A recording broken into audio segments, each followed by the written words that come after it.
Hello दोस्तों, स्वागत है आपका अपने ही यूट्यूब चैनल किस्से कहानियों की ऑडियो लाइब्रेरी पर। अभी हम सुन रहे हैं मुंशी प्रेमचंद्र द्वारा रचित उपन्यास प्रेमाश्रम का भाग 42। तो चलिए सुनते हैं आज का भाग। गायत्री के आदेशानुसार ज्ञानशंकर 2000 रुपये महीना मायाशंकर के खर्च के लिए देते जाते थे। प्रेमशंकर की इच्छा थी कि कई अध्यापक रखे जाएं, सैर करने के लिए गाड़ियां रखी जाएं, कई नौकर सेवा टहल के लिए लगाए जाएं, पर मायाशंकर अपने ऊपर इतने खर्च करने को राजी ना हुआ।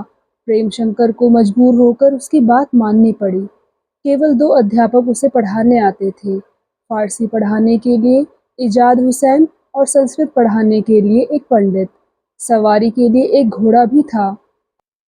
अंग्रेजी प्रेमशंकर स्वयं पढ़ाते थे। गणित ज्वाला सिंह के जिम्मे था। डॉक्टर प्रियनाथ सप्ताह में 2 दिन गाने की शिक्षा देते थे, जिसमें यह निपुण थे, और 2 दिन आरोग्य शास्त्र पढ़ाते थे। डॉक्टर इरफान अली अर्थशास्त्र के ज्ञाता थे। सप्ताह में 2 दिन कानून सिखाते और 2 दिन अर्थशास्त्र की व्याख्या करते। कॉलेज के कई विद्यार्थी शहर से इन व्याख्यानों को सुनने के लिए आ जाते थे, और प्रियनाथ का संगीत समाज तो सारे शहर में प्रसिद्ध था। इधर की बचत मित्र भवन, इत्तेहादी अनाथालय और प्रियनाथ के चिकित्सालय के संचालन में खर्च होती थी। विद्यावती के नाम से 20-20 रुपए की 10 छात्रवृत्तियां भी दी जाती थी। इतना सब खर्च करने पर भी महीने में खासी बचत हो जाती थी। इन 3 वर्षों में कोई 25,000 रुपए जमा हो गए थे। प्रेमशंकर चाहते थे कि ज्ञानशंकर की सम्मति लेकर माया को कुछ दिनों के लिए यूरोप, अमेरिका आदि देशों में भ्रमण करने के लिए भेज दिया जाए। इस धन का इससे अच्छा उपयोग न हो सकता था, पर मायाशंकर की कुछ और ही इच्छा थी। वह यात्रा करने के लिए तो उत्सुक था, पर 1000 रुपये महीने से ज्यादा खर्च न करना चाहता था। इस धन के सदुपयोग की उसने दूसरी ही विधि सोची थी, पर प्रेमशंकर से यह प्रकट करते हुए सकुचाता था। संयोग से इसी बीच में उसे इसका अच्छा अवसर मिल गया। लाला प्रभाशंकर ने प्रेमशंकर को लखनपुर के मुकदमे से बचाने के लिए जो रुपए उधार लिए थे, उसकी अवधि 3 साल थी। यह मियाद पूरी हो गई थी, पर रुपए का सूद तक ना अदा हुआ था। पहले प्रेमशंकर को इस मामले की जरा भी खबर न थी, पर जब महाजन ने अदालत में नालिश की तो उन्हें खबर हुई। रुपए क्यों उधार लिए गए, यह बात शीघ्र ही मालूम हो गई। तब से यह घोर चिंता में पड़े हुए थे कि यह रुपए कैसे दिए जाएं। यद्यपि मुकदमे में रुपए का एक ही भाग खर्च हुआ था, अधिकांश खाने खिलाने, शादी ब्याह में उड़ा था, पर यह हिसाब किताब करने का समय न था। प्रेमशंकर ऋण का पूरा भार लेना चाहते थे, लेकिन रुपए कहाँ से आए। वे कई दिन इसी चिंता में विकल रहे। कभी सोचते ज्ञानशंकर से मांगूं, कभी प्रियनाथ से मांगने का विचार करते, पर संकोचवश किसी से कहते न बनता था।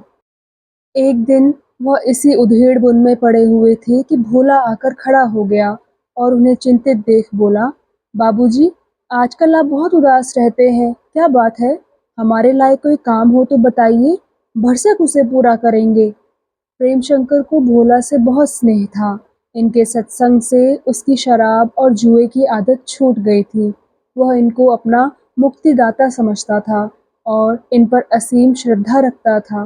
प्रेमशंकर भी उस पर विश्वास करते थे। बोले, कुछ ऐसी ही चिंता है, मगर तुम सुनकर क्या करोगे? भोला ने कहा, और तो क्या करूँगा, पर हाँ, जान लड़ा दूँगा। प्रेमशंकर बोले, जान लड़ाने से मेरी चिंता दूर ना होगी, उसका कोई और ही उपाय करना पड़ेगा। भोला ने कहा, आप जो कहिए वह करने को तैयार हूँ।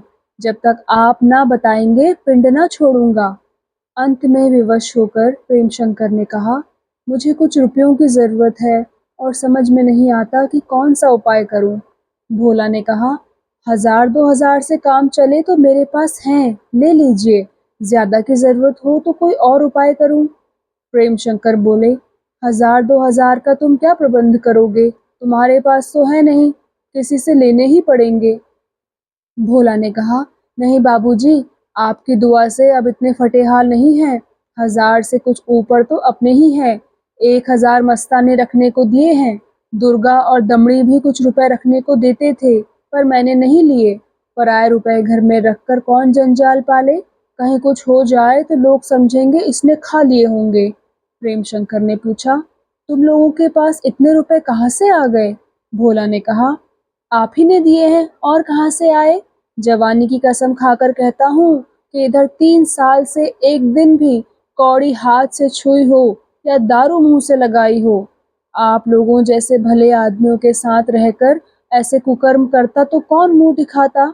मस्ता के बारे में भी कह सकता हूँ कि इधर 2-2.5 साल से किसी के माल की तरफ आंख उठाकर नहीं देखा।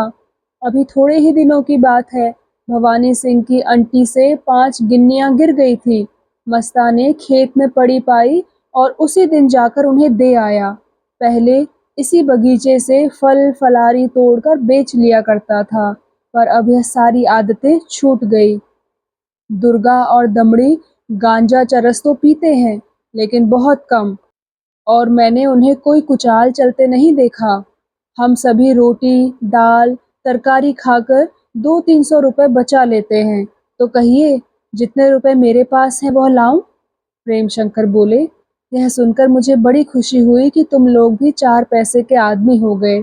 यह सब तुम्हारे सुविचार का फल है, लेकिन मेरा काम इतने रुपए में ना चलेगा। मुझे 25,000 की जरूरत है। सहसा मायाशंकर आकर खड़ा हो गया। उसकी आंखें डबडबाई हुई थी और मुंह पर करुण उत्सुकता झलक रही थी। प्रेमशंकर ने भोला को आंखों के इशारे से हटा दिया। तब माया से बोले, आंखें क्यों भरी हुई हैं? आओ बैठो। माया ने कहा, जी कुछ नहीं, अभी तेजू और पद्मू की याद आ गई थी। दोनों अब तक होते तो उन्हें यहीं बुलाकर रखता। उस समय मैं बड़ा निर्दयी था, बेचारों को अपना ठाठ दिखाकर जलाना चाहता था। मेरी शेखी की बातें सुन सुनकर वे भी कहा करते थे, हम वह मंत्र गाएंगे कि कोई मार ही ना सके। ऐसे ऐसे मंत्रों को अपने वश में कर लेंगे कि घर बैठे संसार की जो वस्तु चाहे मंगा लेंगे। उस वक्त मेरी समझ में वे बातें ना आती थी, दिल लगी समझता था। पर अब तो उन बातों को याद करता हूँ तो ऐसा मालूम होता है कि मैं ही उनका घातक हूँ। चित्त व्याकुल हो जाता है और अपने ऊपर ऐसा क्रोध आता है कि क्या कहूँ। अभी बाबा से मिलने गया था, बहुत दुखी थे। किसी महाजन ने उन पर नालिश भी कर दी है। इससे और भी चिंतित है। अगर यह मुसीबत ना आती तो शायद वह इतने दुखी ना होते। विपत्ति में शोक और भी दुस्सह हो जाता है। शोक का घाव भरना तो असंभव है, पर इस नई विपत्ति का निवारण हो सकता है। आपसे कहते हुए संकोच होता है, पर इस समय मुझे क्षमा कीजिए। चाचा दयाशंकर तो बाबा से कह रहे थे, हमें जमीन की परवाह नहीं है, निकल जाने दीजिए। आपको अब क्या करना है? मेरे सिर पर जो पड़ेगी देख लूंगा। लेकिन बाबा की इच्छा यह थी कि महाजन से कुछ दिनों की मोहलत ली जाए। अगर आपकी आज्ञा हो तो मैं जाकर बातचीत करूं, मुझसे वह कुछ दबेगा भी। प्रेमशंकर ने कहा, रुपयों की फिक्र तो मैं कर रहा हूँ, पर मालूम नहीं उन्हें कितने रुपयों की जरूरत है। उन्होंने मुझसे कभी यह जिक्र नहीं किया। मायाशंकर ने कहा, बातचीत से मालूम होता था कि 15-20 हजार का मामला है। प्रेमशंकर बोले, यही मेरा भी अनुमान है। 2-4 दिन में कुछ ना कुछ उपाय निकल ही आएगा। या तो महाजन को समझा बुझा दूंगा या 2-4 हजार देकर कुछ दिन की मोहलत ले लूंगा। मायाशंकर ने कहा, मैं चाहता हूँ कि बाबा को मालूम भी ना होने पाए और महाजन के सब रुपए पहुँच जाएं, जिससे यह झंझट ना रहे। जब हमारे पास रुपए हैं तो फिर महाजन की खुशामद क्यों की जाए? प्रेमशंकर बोले, वह रुपए अमानत हैं, उन्हें छूने का अधिकार नहीं है। उन्हें मैंने तुम्हारी यूरोप यात्रा के लिए अलग कर दिया है। मायाशंकर ने कहा, मेरी यूरोप यात्रा इतनी आवश्यक नहीं है कि घर वालों को संकट में छोड़कर चला जाऊं। प्रेमशंकर बोले, जिस काम के लिए वह रुपए दिए गए हैं उसी काम में खर्च होने चाहिए। माया मन में खिन्न होकर चला गया, पर श्रद्धा से ठीक हो गया था। उसके पास जाकर बोला, अगर चाचा साहब बाबा को रुपए ना देंगे तो मैं यूरोप कदापि ना जाऊंगा। 30,000 लेकर मैं वहाँ क्या करूँगा? मेरे लिए चलते समय 5,000 काफ़ी हैं। चाचा साहब से 25,000 दिला दो। प्रेम शंकर ने श्रद्धा से भी वही बातें कही। श्रद्धा ने माया का पक्ष लिया। बहस होने लगी। कुछ निश्चय न हो सका। दूसरे दिन श्रद्धा ने फिर वही प्रश्न उठाया। आखिर जब उसने देखा कि यह दलीलों से हार जाने पर भी रुपए नहीं देना चाहते, तो जरा गर्म होकर बोली, अगर तुमने दादाजी को रुपए ना दिए तो माया कभी यूरोप न जाएगा। प्रेमशंकर बोले, वह मेरी बात को कभी नहीं टाल सकता। श्रद्धा बोली, और बातों को नहीं टाल सकता, पर इस बात को हरगिज ना मानेगा। प्रेमशंकर बोले, तुमने यह शिक्षा दी होगी उसे। श्रद्धा ने कुछ जवाब ना दिया। यह बात उसे लग गई। एक क्षण तक चुपचाप बैठी रही, तब जाने के लिए उठी। प्रेमशंकर के मुंह से बात तो निकल गई थी, पर अपनी कठोरता पर लज्जित थे। बोले, अगर ज्ञानशंकर कुछ आपत्ति करे तो? श्रद्धा ने तिनक कर कहा, तो साफ साफ क्यों नहीं कहते कि ज्ञानशंकर के डर से नहीं देते? अधिकार, कर्तव्य और अमानत का आश्रय क्यों लेते हो? प्रेमशंकर ने असमंजस में पड़कर कहा, डर की बात नहीं है। रुपयों के विषय में मुझे पूरा अधिकार है, लेकिन ज्ञानशंकर की अनुमति के बिना मैं उसे इस तरह खर्च नहीं करना चाहता। श्रद्धा बोली, तो एक चिट्ठी लिखकर पूछ लो। मुझे तो पूरा विश्वास है कि उन्हें कोई आपत्ति ना होगी। अब वह ज्ञानशंकर नहीं है जो पैसे पैसे पर जान देते थे। प्रेमशंकर बाहर आकर ज्ञानशंकर को पत्र लिखने बैठे, लेकिन फिर ख्याल आया कि उन्होंने अनुमति दे दी तो अनुमति देने में उनकी क्या हानि है। तब मुझे विवश होकर रुपए देने पड़ेंगे। यह रुपए न मेरे हैं, न माया के हैं, और न ही ज्ञानशंकर के। यह माया की शिक्षा वृत्ति है। पत्र ना लिखा। ज्वाला सिंह के सामने यह समस्या पेश की। उन्होंने भी कुछ निश्चय ना किया। डॉक्टर इरफान अली से परामर्श लेने की ठहरी। डॉक्टर साहब ने फैसला किया कि यह रकम माया की शिक्षा के सिवाय और किसी काम में नहीं खर्च की जा सकती।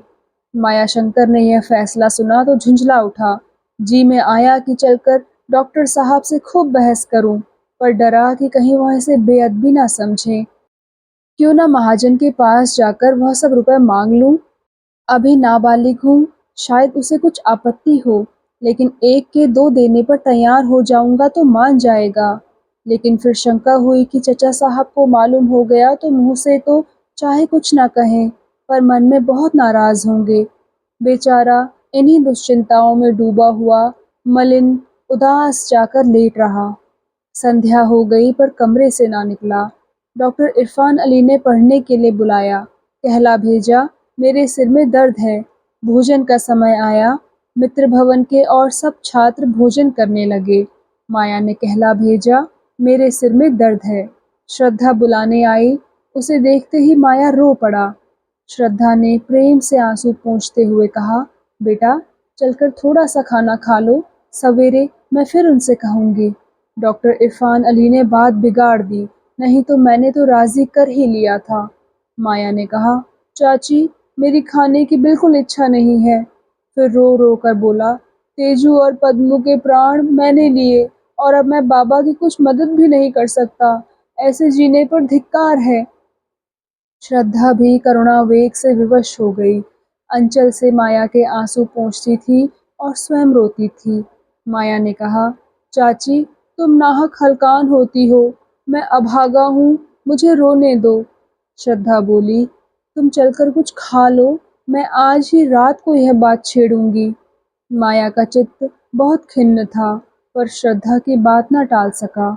दो चार कौर खाए, पर ऐसा मालूम होता था कि कौर मुंह से निकला पड़ता है। हाथ मुंह धोकर फिर अपने कमरे में लेट गया। सारी रात श्रद्धा यही सोचती रही कि इन्हें कैसे समझाऊं। शीलमणि से भी सलाह ली, पर कोई युक्ति ना निकली। प्रातःकाल बुधिया किसी काम से आई। बातों बातों में कहने लगी, बहू जी पैसा सब कोई देखता है, मेहनत कोई नहीं देखता। मर्द दिन भर में 1-2 रुपया कमा लाता है तो मिजाज ही नहीं मिलता। औरत बेचारी रात दिन चूल्हे चक्की में जुटी रहे, फिर भी वह निकम्मी ही समझी जाती है। श्रद्धा सहसा उछल पड़ी, जैसे सुलगती हुई आग हवा पाकर भभक उठती है। उसी भांति इन बातों ने उसे एक युक्ति सुझा दी। भटकते हुए पथिक को रास्ता मिल गया। कोई चीज़ जिसे घंटों से तलाश करते करते थक गई थी, अचानक मिल गई। ज्यों ही बुधिया गई, वह प्रेम शंकर के पास आकर बोली, चाचा जी को रुपए देने के बारे में क्या निश्चय किया? प्रेम शंकर ने कहा, फिक्र में हूँ, 2-4 दिन में कोई सूरत निकल ही आएगी। श्रद्धा बोली, रुपए तो रखे ही हैं। प्रेम शंकर ने कहा, मुझे खर्च करने का अधिकार नहीं है। श्रद्धा ने पूछा, यह किसके रुपए हैं? प्रेमशंकर ने विस्मित होकर कहा, माया के शिक्षार्थ दिए गए हैं। श्रद्धा बोली, तो क्या 2,000 रुपये महीने खर्च नहीं होते हैं? प्रेमशंकर ने कहा, क्या तुम जानती नहीं, लगभग 800 रुपये खर्च होते हैं, बाकी 1200 रुपये बचे रहते हैं। श्रद्धा बोली, यह क्यों बचे रहते हैं? क्या यह तुम्हारी समझ में नहीं आता? डॉक्टर इरफान अली को पढ़ाने के लिए कितना वेतन मिलना चाहिए? डॉक्टर प्रियनाथ और बाबू ज्वाला सिंह को भी नौकर रखते तो कुछ ना कुछ देना पड़ता। तुम्हारी मजदूरी भी कुछ ना कुछ होनी ही चाहिए। तुम्हारे विचार में इरफान अली का वेतन कुछ होता ही नहीं। उनका एक दिन का मेहनताना 500 रुपये ना दोगे? प्रियनाथ की आमदनी 100 रुपये प्रतिदिन से कम नहीं थी। पहले तो वह किसी के घर पढ़ाने जाए ही नहीं, जाएं तो 500 रुपये महीने से कम ना लें। बाबू ज्वाला सिंह भी 100 रुपये पर महंगे नहीं हैं। रहे तुम्हारा भतीजा है, उसे शौक से प्रेम से पढ़ाते हो, पर दूसरों को क्या पड़ी है कि वह सेंत में अपनी सिरपच्ची करें? इन रुपयों को तुम बचत समझते हो? यह सर्वथा अन्याय है। इसे चाहे अपनी सज्जनता का पुरस्कार समझो या उनके एहसान का मूल्य, इस धन के खर्च करने का उन्हें अधिकार है। प्रेमशंकर ने संदिग्ध भाव से कहा, माया और तुम बिना रुपए दिलाए ना मानोगे। जैसी तुम्हारी इच्छा। तुम्हारी युक्ति में न्याय है, इसे मैं मानता हूँ, पर आत्मा संतुष्ट नहीं होती। मैं इस वक्त रुपए दिए देता हूँ, पर इसे ऋण समझकर सदैव अदा करने की चेष्टा करता रहूँगा। उधर लाला प्रभाशंकर को रुपए मिले तो वह रोए, गांव तो बच गया, पर उसे कौन बिलसेगा? दयाशंकर का चित्त फिर घर से उचाट हो चला था। साधु संतों के सत्संग के प्रेमी हो गए थे, दिन दिन वैराग्य में रत होते जाते थे। इधर मायाशंकर की यूरोप यात्रा पर ज्ञान शंकर राजी ना हुए। उनके विचारों में अभी यात्रा से माया को यथेष्ट लाभ न पहुंच सकता था। उससे यह कहीं उत्तम था कि वह अपने इलाके का दौरा करे, उसके बाद हिंदुस्तान के मुख्य मुख्य स्थानों को देखे। अतएव चैत के महीने में मायाशंकर गोरखपुर चला गया और 2 महीने तक अपने इलाके की सैर करने के बाद लखनऊ जा पहुंचा। 2 महीने तक वहां भी अपने गांव का दौरा करता रहा।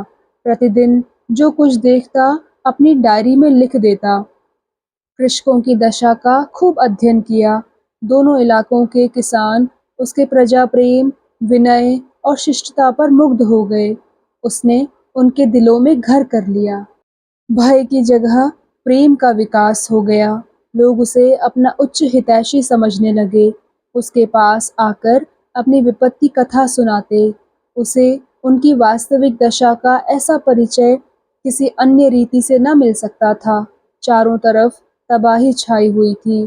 ऐसा बिरला ही कोई घर था जिसमें धातु के बर्तन दिखाई देते हों। कितने घरों में लोहे के तवे तक न थे। मिट्टी के बर्तनों को छोड़कर झोंपड़े में और कुछ दिखाई ना देता था। न ओढ़ना, न बिछौना, यहाँ तक कि बहुत से घरों में खाट तक ना थी। और वह घर ही क्या थे, एक एक, दो दो छोटी कोठरियाँ थी, एक मनुष्य के लिए, एक पशुओं के लिए। उसी एक कोठरी में खाना, सोना, बैठना सब कुछ होता था। बस्तियां इतनी घनी थी कि गांव में खुली हुई जगह दिखाई ही नहीं देती थी। किसी के द्वार पर सहन नहीं, हवा और प्रकाश का शहरों की घनी बस्तियों में भी इतना अभाव न होगा। जो किसान बहुत संपन्न समझे जाते थे, उनके बदन पर साबुत कपड़े न थे। उन्हें भी एक जून चबेना पर ही काटना पड़ता था। वह भी ऋण के बोझ से दबे हुए थे। अच्छे जानवरों को देखने को आंखें तरस जाती थी। जहाँ देखो छोटे छोटे मरियल, दुर्बल बैल दिखाई देते और खेत में रेंगते और चरनियों पर ओंघते थे। कितने ही ऐसे गांव थे जहाँ दूध तक न मयस्सर होता था। इस व्यापक दरिद्रता और दीनता को देखकर माया का कोमल हृदय तड़प जाता था।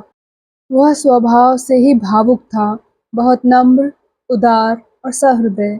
शिक्षा और संगीत ने इन भावों को और भी चमका दिया था। प्रेमाश्रय में नित्य सेवा और प्रजाहित की चर्चा रहती थी। माया का सरल हृदय उसी रंग में रंग गया।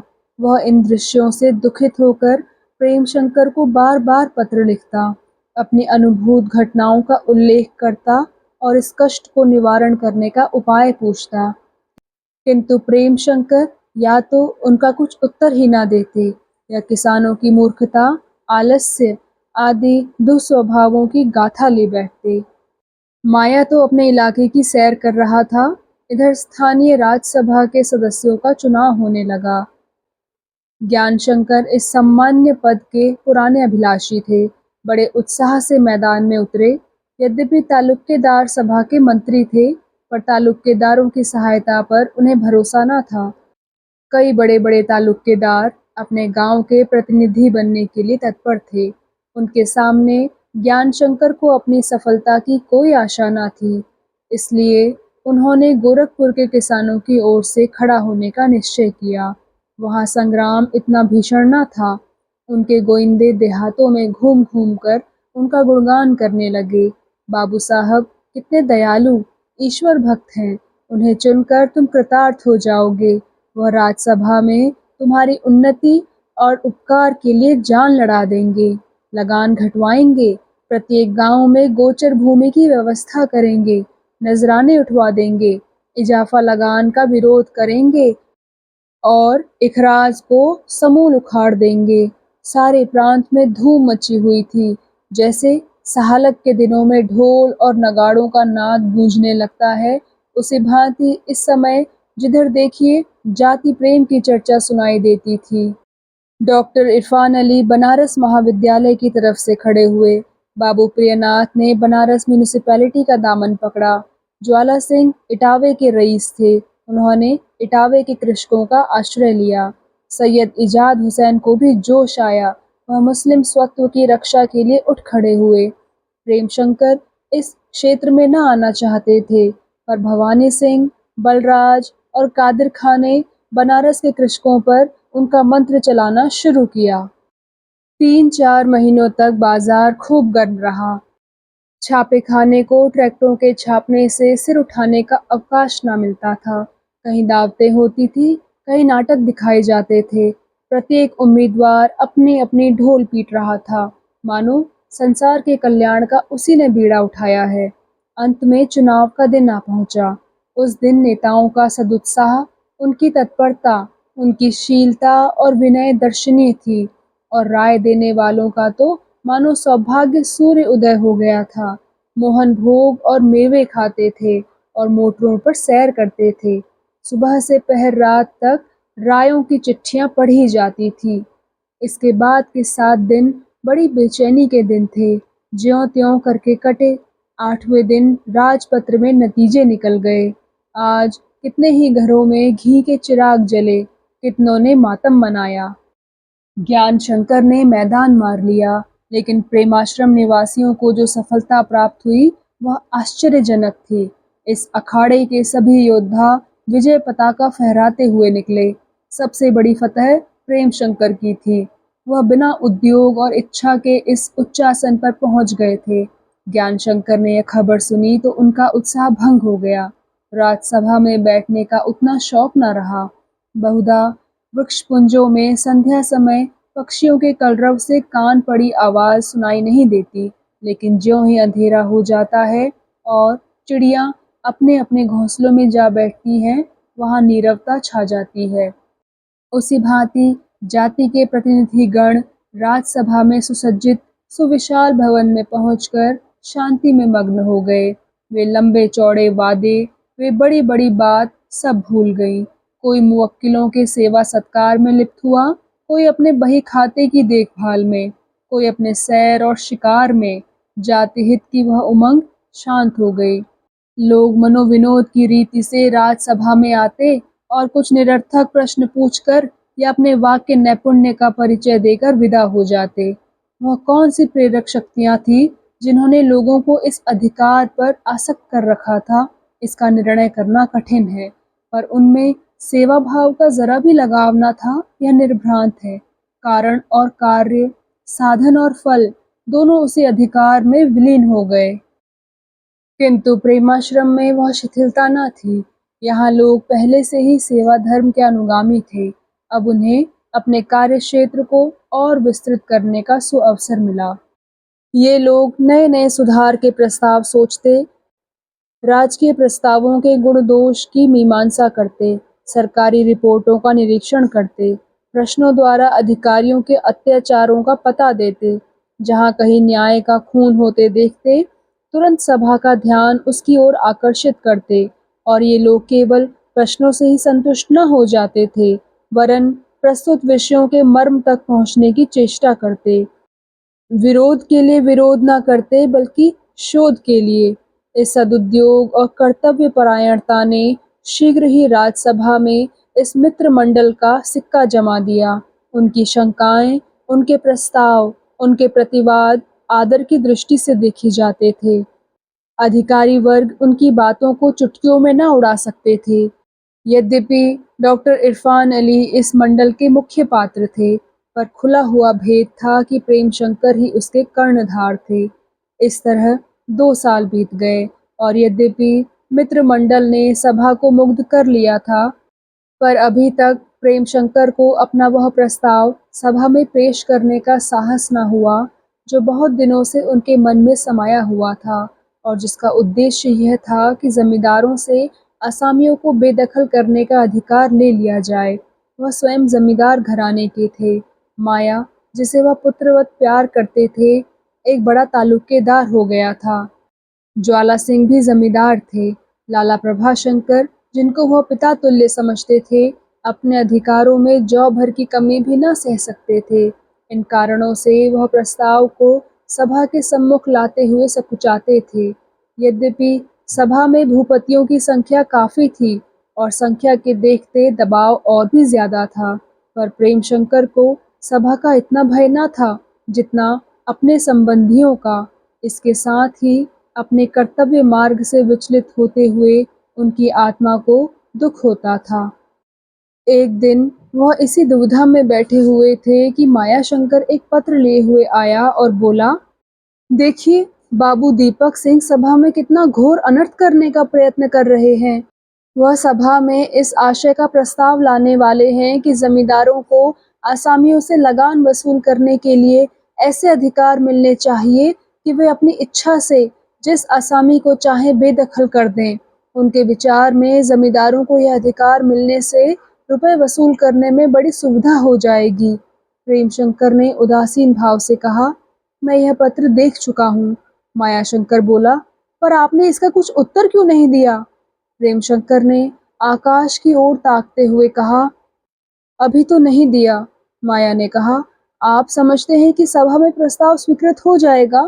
प्रेमशंकर बोले, हाँ, संभव है। माया बोला, तब तो जमींदार लोग असामियों को कुचल ही डालेंगे। प्रेमशंकर बोले, हाँ, और क्या? माया बोला, अभी से इस आंदोलन की जड़ काट देनी चाहिए। यदि आप इस पत्र का जवाब दे दें तो बाबू दीपक सिंह को अपना प्रस्ताव सभा में पेश करने का साहस ना हो। प्रेमशंकर बोले, और ज्ञानशंकर क्या कहेंगे? माया ने कहा, मैं जहाँ तक समझता हूँ वह इस प्रस्ताव का समर्थन ना करेंगे। प्रेमशंकर बोले, हाँ, मुझे भी ऐसी आशा है। मायाशंकर चचा की बातों से उनकी चित्त वृत्ति को ताड़ गए। वह जब से अपने इलाके का दौरा करके लौटा था, अक्सर कृषकों की सुदशा के उपाय सोचा करता था। इस विषय की कई किताबें पढ़ी थी, और डॉक्टर इरफान अली से भी जिज्ञासा करता रहता था। प्रेमशंकर को असमंजस में देखकर उसे बहुत खेद हुआ। वह उनसे तो और कुछ न कह सका, पर पत्र का प्रतिवाद करने के लिए उसका मन अधीर हो गया। आज तक उसने कभी समाचार पत्रों के लिए कोई लेख ना लिखा था। डरता था, लिखते बने या ना बने, संपादक छापे या ना छापे। 2-3 दिन वह इसी आगा पीछा में पड़ा रहा। अंत में उसने उत्तर लिखा, और कुछ सकुचाते, कुछ डरते डॉक्टर इरफान अली को दिखाने ले गया। डॉक्टर महोदय ने लेख पढ़ा तो चकित होकर पूछा, यह सब तुम्ही ने लिखा है? माया बोला, जी हाँ, लिखा तो है पर बना नहीं। इरफान अली बोले, वाह, इससे अच्छा तो मैं भी नहीं लिख सकता। यह सिफत तुम्हें बाबू ज्ञान शंकर से विरासत में मिली है। माया ने पूछा, तो भेज दूं, छप जाएगा। इरफान अली बोले, छपेगा क्यों नहीं, मैं खुद भेज देता हूँ। प्रेम शंकर रोज पत्रों को ध्यान से देखते कि दीपक सिंह के पत्र का किसी ने उत्तर दिया या नहीं, पर 8-10 दिन बीत गए और आशा ना पूरी हुई। कई बार उनकी इच्छा हुई कि कल्पित नाम से इस लेख का उत्तर दूं, लेकिन कुछ तो अवकाश न मिलता, कुछ चित्त की दशा अनिश्चित रहती, ना लिख सके। 12वें दिन उन्होंने पत्र खोला तो मायाशंकर का लेख नजर आया। आद्योपांत पड़ गए। हृदय में एक गौरवपूर्ण उल्लास का आवेग हुआ। तुरंत श्रद्धा के पास गए और लेख पढ़कर सुनाया। फिर इरफान अली के पास गए। उन्होंने पूछा, कोई खबर है क्या? प्रेमशंकर बोले, आपने देखा नहीं, माया ने दीपक सिंह के पत्र का कैसा युक्तिपूर्ण उत्तर दिया है। इरफान अली बोले, जी हाँ, देखा। मैं तो आपसे पूछने आ रहा था कि यह माया ने ही लिखा है या आपने कुछ मदद की है। प्रेम शंकर बोले, मुझे तो खबर भी नहीं, उसी ने लिखा होगा। इरफान अली बोले, तो उसको मुबारकबाद देनी चाहिए, बुलाऊं? प्रेम शंकर बोले, जी नहीं, उसके इस जोश को दबाने की जरूरत है। ज्ञान शंकर यह लेख देखकर रोएंगे। सारा इल्जाम मेरे ऊपर आएगा। कहेंगे कि आपने लड़के को बहका दिया, पर मैं आपको यकीन दिलाता हूँ कि मैंने उसे यह पत्र लिखने के लिए इशारा तक नहीं किया। इसी बदनामी के डर से मैंने खुद नहीं लिखा। इरफान अली बोले, आप यह इल्जाम मेरे सिर पर रख दीजिएगा, मैं बड़ी खुशी से इसे ले लूंगा। प्रेम शंकर ने कहा, कल उनका कोप पत्र आ जाएगा। माया ने मेरे साथ अच्छा सुलूक नहीं किया। इरफान अली ने पूछा, भाभी साहिबा का क्या ख्याल है?